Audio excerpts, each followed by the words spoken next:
Mississippi State has, I'll call it a cupcake. If you want me to knock on wood, you can tell me to. But it's a cupcake. There's not even a spread for this game. They're playing Alcorn State. The fake spread we have written in is Mississippi State by 1 million. So it's a 5 p.m. kickoff. What are y'all's thoughts on this game?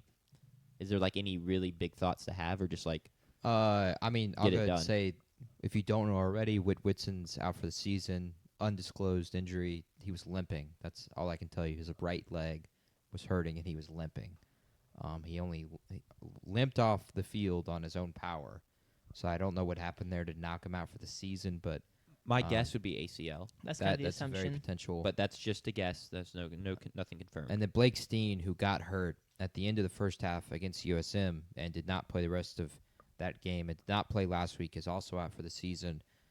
So the really only big changes you'll see, which you've already seen, is that Albert Reese is going to start at right tackle, and then Javen O'James started at left tackle last week and will start again at left tackle this week.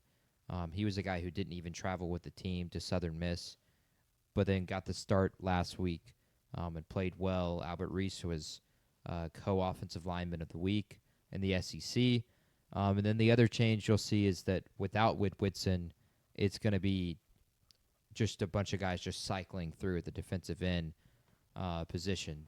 The jack will be unchanged. It's going to be Brandon Jennings and Malik Sila. But for defensive end, you'll see 4 different guys in Deontay Anderson, Trevion Williams, Red Hibbler, and Joseph Head Jr. You'll just see a continuous rotation between those guys. And hopefully you'll get to see all of them, because that is, for me, the key to the game. Just stay healthy and get the backups reps. No reason to put a ton of wear and tear on Chapin, on Booth, on Bothwell, on any of our receivers, especially on our offensive line and defensive line. Let the backups get reps here and just go out there, handle business, get a win. Treat it like almost like a preseason game in the NFL, I almost feel like, where you play the starters about the first half and then you move on from there. If there's keys to Alcorn State winning this game that doesn't have a spread, it's going to be running the football and controlling the clock. If they are able to replicate in any way what Arizona State did in the second half last week, then they would have a chance to win this game. I just wouldn't expect them to do that. In terms of players to watch out for Alcorn State, their quarterback Jalen Tolbert is 42 for 77, 350, a touchdown and 2 picks this year. Where is he from? I Do you also know that because name. that name is so familiar. I'm gonna look it That's up. a- Real quick. Jalen Tolbert is a receiver for the Cowboys. Yeah, but he is also an NFL. It's a Okay. separate That's guy. the name. Never mind. Disregard. They have a 2-back attack with Jacorian Sewell and Reggie Davis. And then there's some transfers that may be of note. Tyler Macon is a former 4-star quarterback who committed to Missouri, was at Missouri for 2 years, never played a snap, has transferred to Alcorn State, played a little bit at quarterback last year, and then they moved him to receiver this year. So he is their best weapon at receiver, a former quarterback. And then defensively they have a USM transfer and Markel McLaurin, a DB. And then Tobias Hinton is a former state guy. He's the only former state guy on the team. He was a linebacker here for a year, didn't get a lot of run last year, and then transferred to Alcorn State. So that's really all from a player perspective for Alcorn State. It's hard to find anything outside of that. But keys to the game, stay healthy, get the backups reps, try to continue some momentum, but don't expect anything from a big crowd environment. I don't expect very much of any student section, which I will be able to judge because I won't even be there. Sanders can fill us in. Skipping this game because I just don't expect this game to matter. It's an FCS school, and it's one of the worst schools in the SWAC in Alcorn State. So I just expect the Dogs to win. The spread is Dogs favored by 1 million. So I'm going to take Alcorn State to cover 1 million. Yeah, I like Alcorn State to cover 1 million as well. This is kind of the one game I'll give the crowd a pass for. Yeah. Even a group of 5 opponent. I want the crowd to be there. I want the crowd to be involved. But opponent of this caliber, yeah, this is the take the week off type game. I think the most important thing for this weekend is to keep the momentum rolling. That win we got last week is huge for the program, and it really sets us up to have a really good crowd, which we struggled with over the past couple of years because we've been bad. And so what we kind of need to avoid is like 28-7, 35-10. Like you want this game to look like we're playing an FCS team. We want to look truly dominant, so that state fans who aren't there check the score and go, heck yeah, and just next week and then the week after that. We don't need anyone going, why did we only score 28 points against an FCS opponent? Because the reality is, I think a lot of us as fans are already thinking about that Tennessee game, and so we don't need to stumble. And I'm not calling a loss a stumble, but we just need to keep the momentum rolling and keep looking good.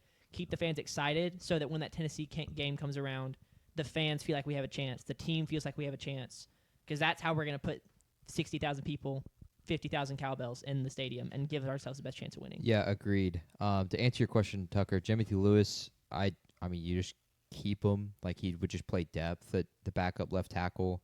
It's actually technically still an or between him and Javen O'James, but I just expect them to start Javen O'James since he got the start last week.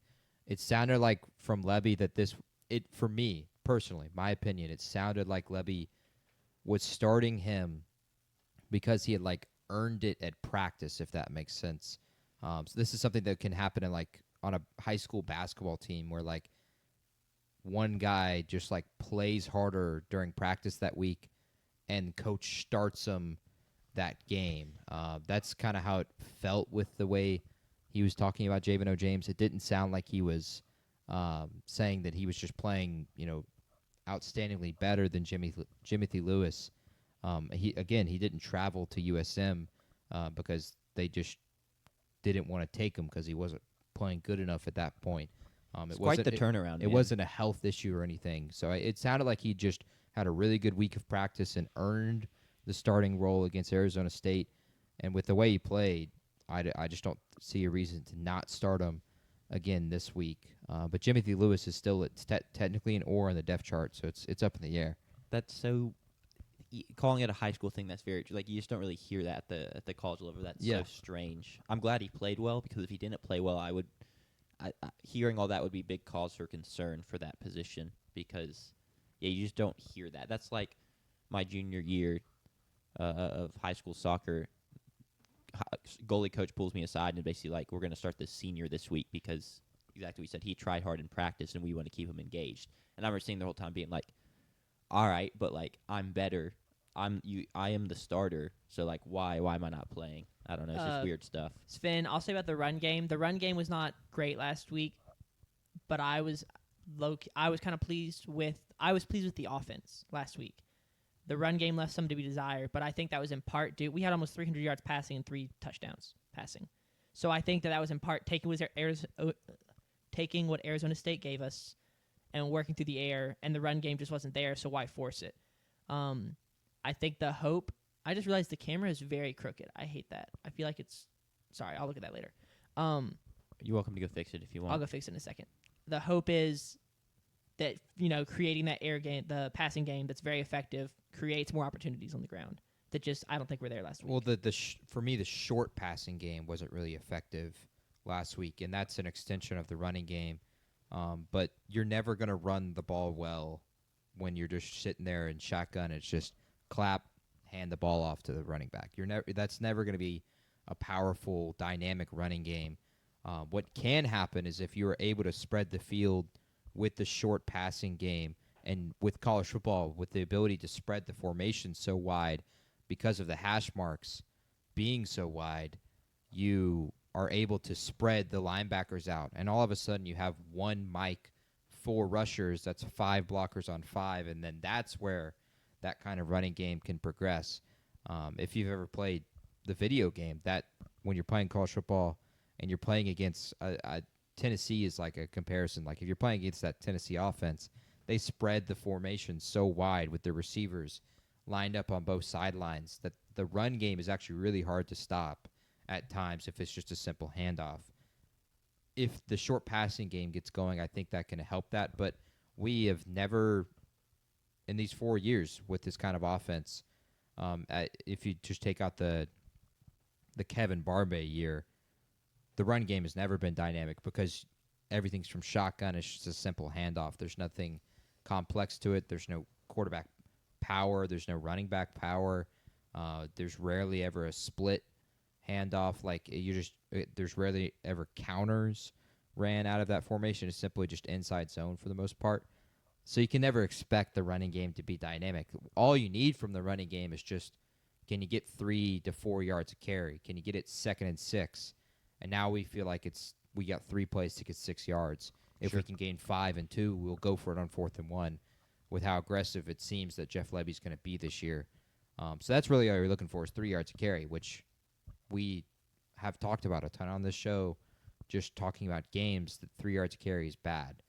For our offense, it is just enough. That's all we need going forward. Yeah, you definitely want that, and then you do want to see like big play potential as well. You want to see once a game 20, 30-yard runs, like something to like really break it open. Sure. So that's definitely, you do want that kind of as the minimum, but I you think want that's some the high-end play. That Fluff will be able to do that going forward. He hasn't had that really dynamic run yet for the most part, and he is supposed to be that dynamic threat at running back for us. It's going to come down to them making someone miss in the hole, here or there, or in the second level, stiff arming a cornerback or something like that to really spring it. Because you're right, the run game scheme's pretty vanilla, so it doesn't really allow for schemed big runs. All right, I think we can move on. I would 100% agree. That definitely went longer than I thought it would. Did you pick the game, Sanders?